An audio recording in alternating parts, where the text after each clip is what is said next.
जिंदगी जिंदाबाद। कैसे हैं आप सब? आप सभी लोगों को इस चैनल पर ढेर सारी शुभकामनाएं, अर्थात आप सभी लोगों को कुणाल एकेडमी यारी पर ढेर सारी अभिनंदन। तो आज की क्लास में हम लोग पढ़ने वाले हैं जैव प्रक्रम का दूसरा लेक्चर, यानी क्वेश्चन नंबर 21 से 20 तक। हम क्वेश्चन 20 तक हम करवा दिए थे पिछला बार, और आज हम 21 से क्वेश्चन करवाने जा रहे हैं। अब कितना तक होगा वो हमको भी मालूम नहीं है, जितना तक हो जितना तक आगे बढ़ सकता है। और आप लोग अभी से इसको जरा 4-5 लोगों के बाद शेयर कर दीजिए, लाइक का बटन दबा दीजिए। क्या अच्छा, हाँ, मतलब कि लाइक का बटन दबा दीजिए और 2-4 लोगों का के पास शेयर कर दीजिए, और जरा सब्सक्राइब भी अगर नहीं किए हुए हैं तो कर दीजिए। तो आज के सेशन को स्टार्ट करते हैं। तो आज के क्लास का सबसे पहला ऑब्जेक्टिव है पौधों के वायवीय भाग से जल का स्टोमाटा द्वारा वाष्प के रूप में निष्कासन कहलाता है। मतलब मार्क कर दीजिए, बोला कह रहा है कि पौधों के वायवीय भाग से पौधों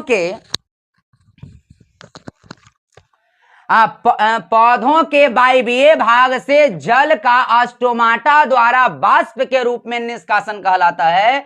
मतलब कह रहा है कि पौधों में जल को वाष्प के रूप में निकलने की प्रक्रिया को क्या कहते हैं, और इसके क्वेश्चन में ही आंसर छिपा हुआ है जी।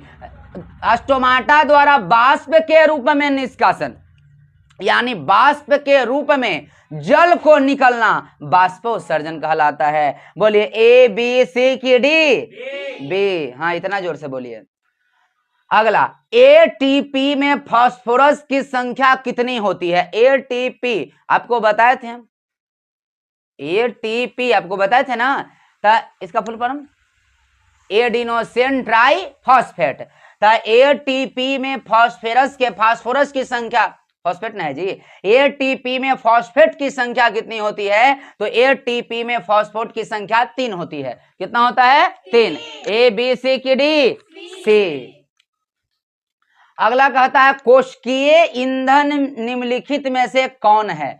मतलब कह रहा है कि एकरा में से कोशिकीय ईंधन कौन है?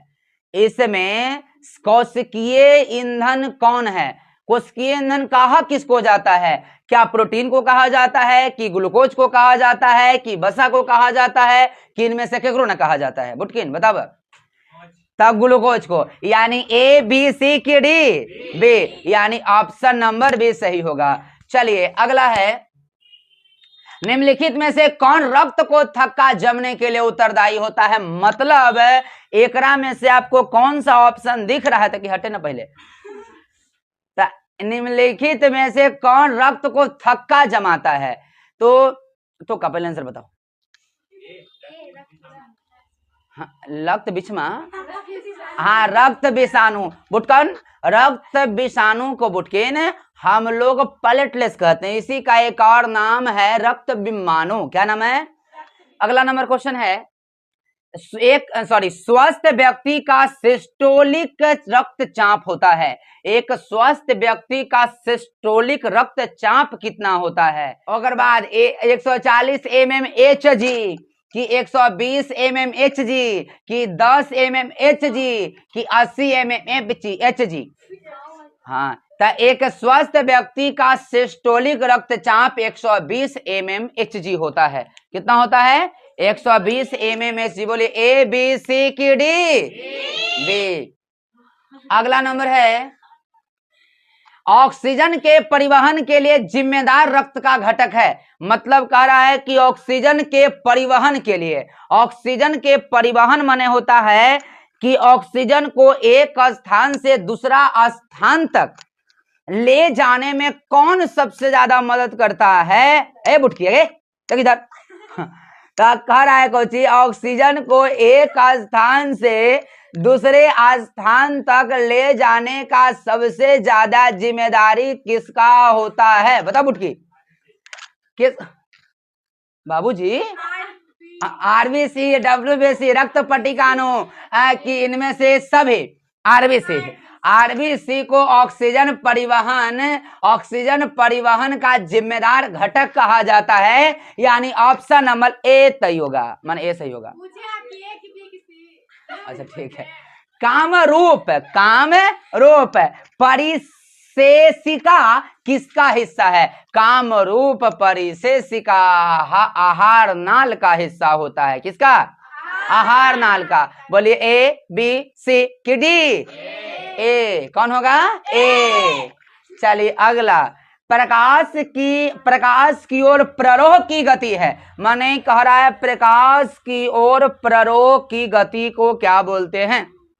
तब प्रकाश की ओर प्ररोह की गति को आपको बताएबो किए हैं कि उसे प्रकाशानुवर्तन कहते हैं। और प्रकाशानुवर्तन के बारे में आपको बताया ना कि प्रकाशानुवर्तन क्या होता है, यहाँ ना बताएंगे, टाइम वेस्ट होगा ना भाई। तो ऑप्शन नंबर हो जाएगा डी, तल आधे। समझ में आवे तो ना।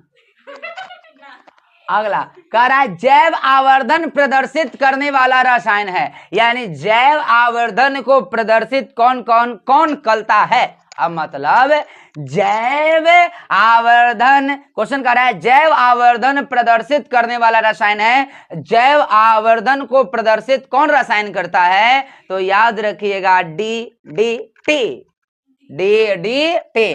बोलिए ए बी सी की डी? बी। रंध्र का मुख्य कार्य है, रंध्र कहते किसको है? पतियों में छेद को रंध्र कहते हैं। मतलब पति देखे हैं?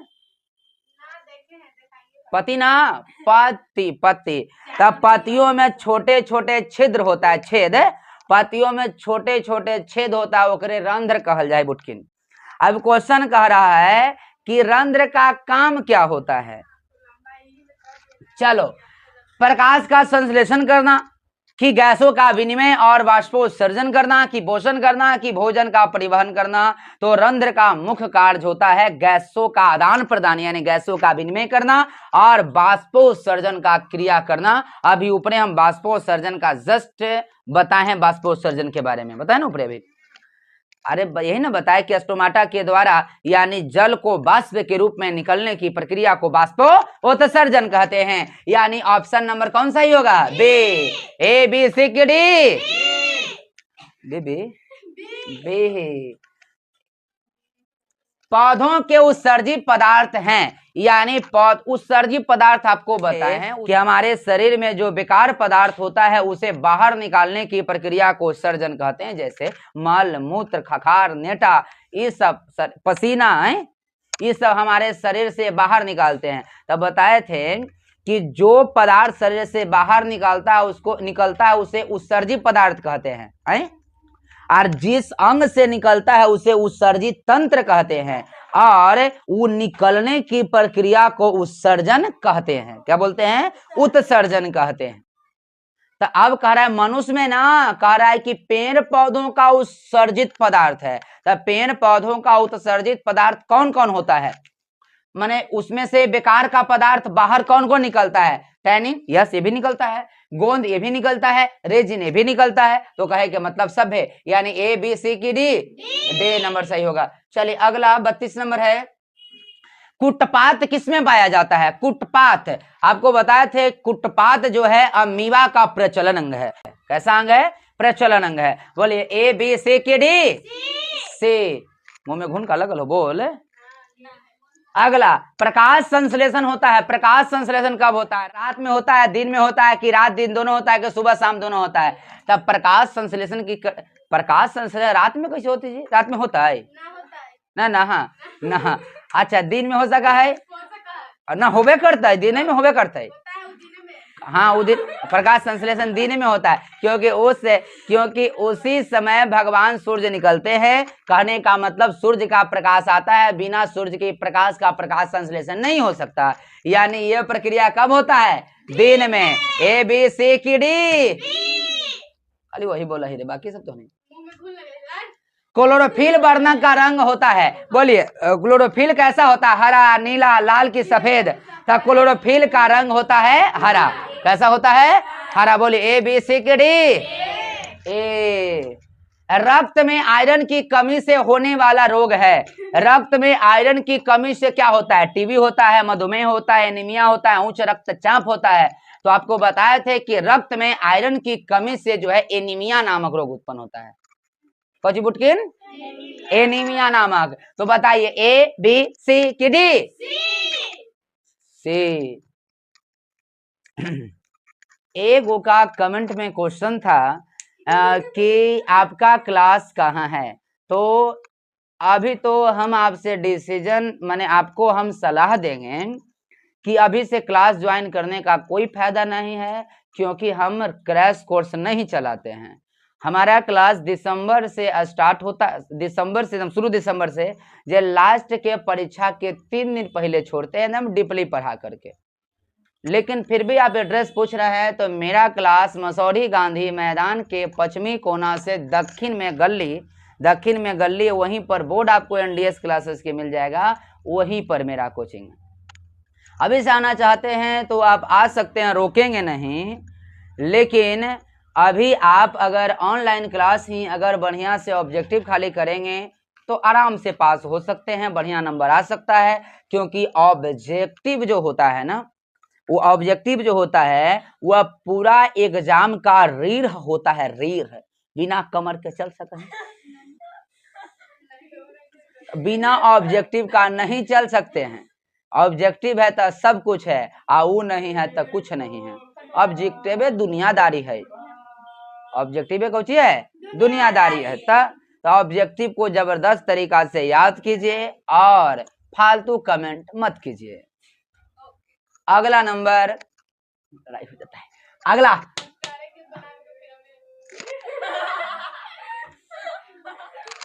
हाँ एको ठोप तो हम काट दें बिरुया। अगला, कवक में पोषण की कौन सी विधि है? कवक में क्या होता है? स्वपोषी होता है, मृतोपजीवी होता है कि समपोषी है, समभोजी है कि इनमें से कोई नहीं है? कवक कैसा है? तो कवक में आपको बताए थे कवक एक मृतोपजीवी है, माने मृतजीवी। कैसा है? कवक में पोषण की कौन सी विधि पाया जाता है? मृतजीवी। कौन जीवी? ए बी सी की डी? चलिए आगे कहता है ऑक्सीजन है। ऑक्सीजन क्या है? ऑक्सीजन वसा है, एंजाइम है कि हार्मोन है कि कार्बोहाइड्रेट है? तो याद रखिएगा ऑक्सीजन एक हार्मोन है। ऑक्सीजन एक हार्मोन है। क्या है? एक hormone. Option number A B C की डी? सी। चलिए जी आगे हम बढ़ते हैं। अब क्वेश्चन नंबर 38 पर मनुष्य में वृक्क संबंधित है। माने मनुष्य में वृक्क समझ में आता है? किडनी। किडनी से संबंधित एक नाम में कौन है? बताइए जरा। किडनी से संबंधित पोषण होता है, श्वसन होता है, उत्सर्जन होता है कि परिवहन होता है? तक किडनी चैप्टर आपको किस में पढ़ा है? तक किडनी चैप्टर जो है किस में होता है? उत्सर्जन में। तो option number A B C की डी? सी। यानी option number A B C की डी। और आप लोग जरा इस लाइव क्लास को शेयर करते रहिए और लाइक का बटन दबाते हुए रहिए। अगर हो सके तो 3-4 लोगों के पास शेयर कर दीजिए, और ना होवे तो मत करिए। हाँ माने अगर थोड़ा सा मतलब लगता है कि कर देते हैं थोड़ा बेचारा के, तो कर सकते हैं। बेचारा आदमी है सीधा साधा। हाँ अब बेचारा मैंने गधा समझते है हमरा। अरे बुटकीन मौसी। आगे कहता है स्वपोषी ये हो गया ना जी? नहीं हुआ। स्वपोषी भोजन के लिए आवश्यक है। स्वपोषी बताए थे कि ऐसा जीव जो भोजन की प्राप्ति स्वयं से करता है, तो उस जीव को स्वपोषी कहते हैं। जैसे पेड़ पौधा। तब पेड़ पौधा के लिए क्या जरूरी होता है? Carbon dioxide. हाँ हम लोगों के लिए जैसे ऑक्सीजन होता है तो पेड़ पौधा के लिए कार्बन डाइऑक्साइड होता है, क्लोरोफिल भी होता है जरूरी, और सूर्य का प्रकाश भी होता है। कहने का मतलब सब हो गया। ऑप्शन नंबर डी सही है। प्रकाश संश्लेषण की क्रिया में ऑक्सीजन बाहर निकलता है। तब प्रकाश संश्लेषण की क्रिया में ऑक्सीजन बाहर किसके द्वारा निकलता है? जल के द्वारा कि कार्बन डाइऑक्साइड के द्वारा कि ग्लूकोज के द्वारा कि डिक्टियोजोम से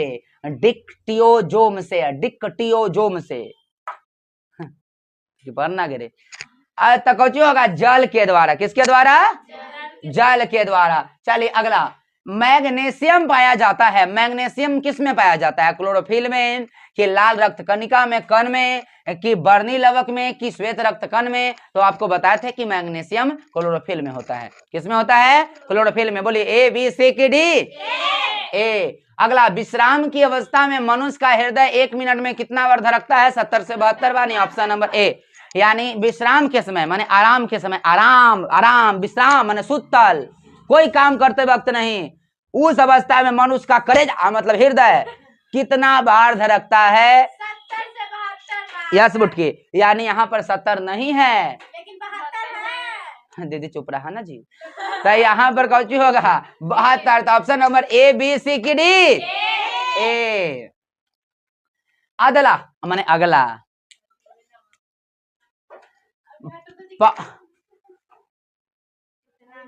पौधों में जाइलम द्वारा पदार्थों का स्थानांतरण होता है। आपको बताए थे पौधों में जाइलम द्वारा पदार्थों का स्थानांतरण होता है। स्थानांतरण माने होता है एक स्थान से दूसरे स्थान ले जाना, यानी पौधों में जाइलम, जाइलम के द्वारा किसका परिवहन होता है? जल का।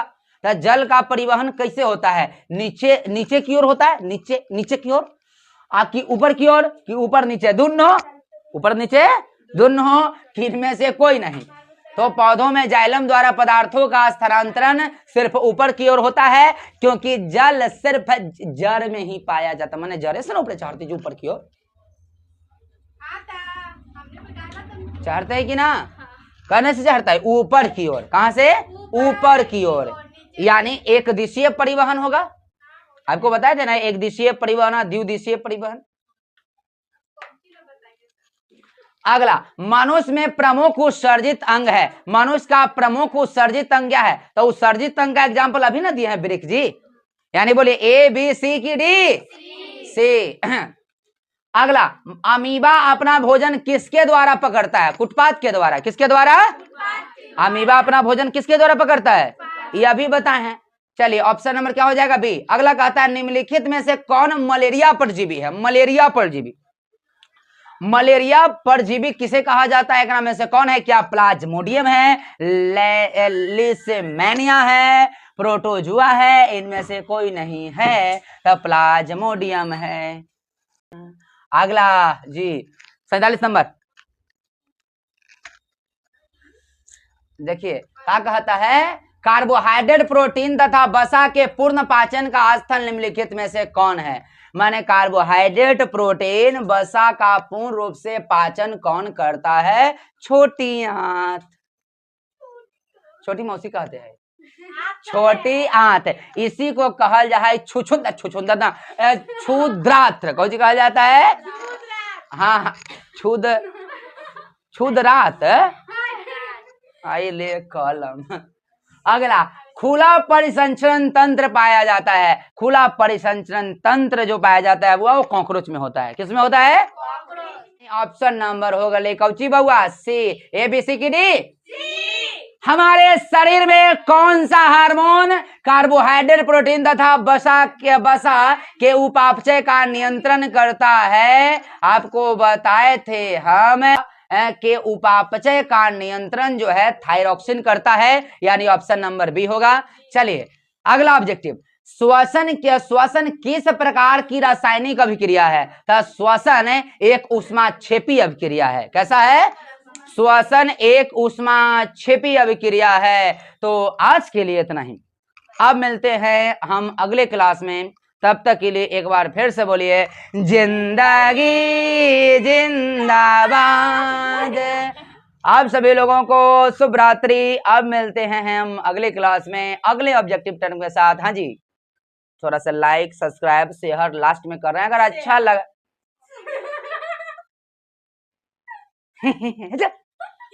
हाँ, आप लोग जो है, हाँ जी, आप लोग लाइक, सब्सक्राइब, शेयर और जरा कमेंट कर दीजिएगा।